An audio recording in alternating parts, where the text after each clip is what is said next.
जिन्होंने हमारी बहन बेटियों को व किसानों को कितना परेशान किया और इग्नोर किया, बिल्कुल भी ध्यान नहीं दिया कि किसान वहां तड़पते रहे। उन्हें सर्दी के अंदर उन पर पानी की बौछार करते रहे और किसानों की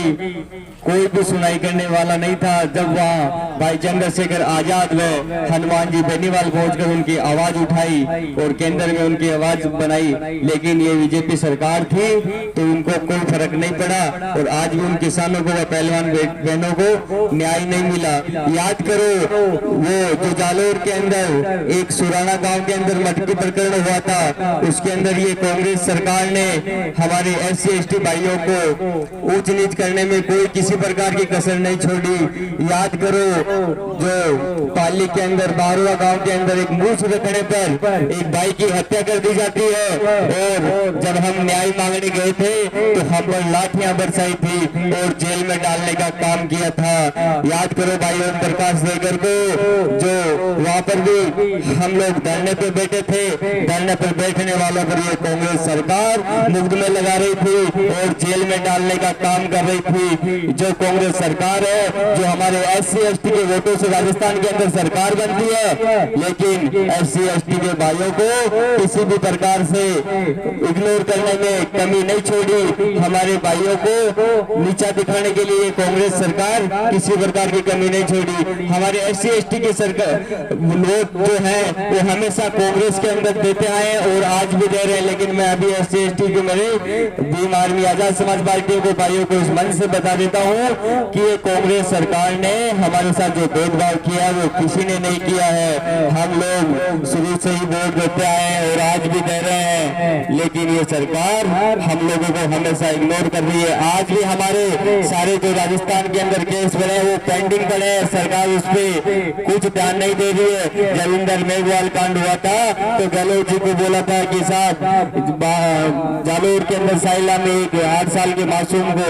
थप्पड़ मारकर मटकी छूने पर हत्या कर दी गई, तो गहलोत सरकार बोलते हैं ऐसी छोटी मोटी घटना होती रहती है। तो हमने भी बोल दिया कि गहलोत जी सरकार, जब हम आपकी सरकार बना सकते हैं तो आपकी सरकार को गिरा भी सकते हैं। आप याद रखना वो चुनाव अब आ गया है और इस चुनाव के अंदर गहलोत सरकार को जवाब देना है और इनको देखो कि अब आप महलों में खूब राज कर लिया, अब आपके घर पे बैठिए और आपके घर में रहिए, आराम कीजिए, क्योंकि आपके लिए तो ये SC ST के भाइयों के साथ जो घटना होती है वो छोटी छोटी घटना होती है। याद कीजिए वो जो यूपी के अंदर मनीषा वाल्मीकि को जिसको रातों रात पेट्रोल छिड़कर जला दिया जाता है बीजेपी सरकार के योगी राज के अंदर, और कहते हैं कि हम बहन बेटियों को सुरक्षित है, भाजपा के अंदर किसान सुरक्षित है। तो भाजपा और बीजेपी ने किसानों को व पहलवान बेटियों को व SC ST भाइयों को किसी भी प्रकार से कहीं ध्यान नहीं दिया, इनको मरवाने का काम किया। और जब SC ST के भाइयों व पहलवान बेटियां अगर न्याय मांगा तो न्याय की जगह इन्होंने मुकदमे दिए, लाठीचार्ज किए, सर्दी के अंदर इन पे पानी छिड़काव किया और किसानों को मुकदमे लगाए। ये सरकार इसी प्रकार से किसी भी प्रकार का भला नहीं चाहती है। ये सरकार बस इन लोगों को यही कहती है कि हम जो करते हैं वो सही करते हैं और अब कोई भी आवाज उठाएगा तो उसको पार्टी से आउट कर दिया जाएगा। हमारे जो पानाचंद जी मेघवाल है, इंदर मेघवाल की आवाज उठाई थी जो कांग्रेस के विधायक थे, तो उनको बोला आप चुप रहो,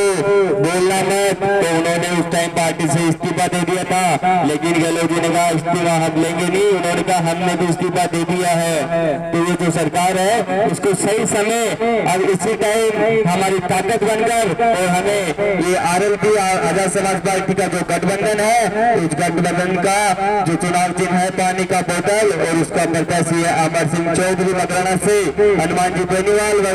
राष्ट्रीय लोकतंत्र पार्टी के व आजाद समाज पार्टी के राष्ट्रीय अध्यक्ष भीम आर्मी आजाद समाज पार्टी चंद्रशेखर आजाद जी ने जो गठबंधन किया है तो इस सरकार को सबक सिखाने के लिए किया है। तो इस कांग्रेस सरकार को हम SC ST के भाई भी बता देंगे कि आप लोगों ने हमारे साथ जो अत्याचार किया है तो उसका जवाब अब इस 25 तारीख को देंगे हम, जो 25 तारीख को बोतल वाले निशान में बटन दबाकर अमर सिंह जी को विजय बनाए। राम राम साहब।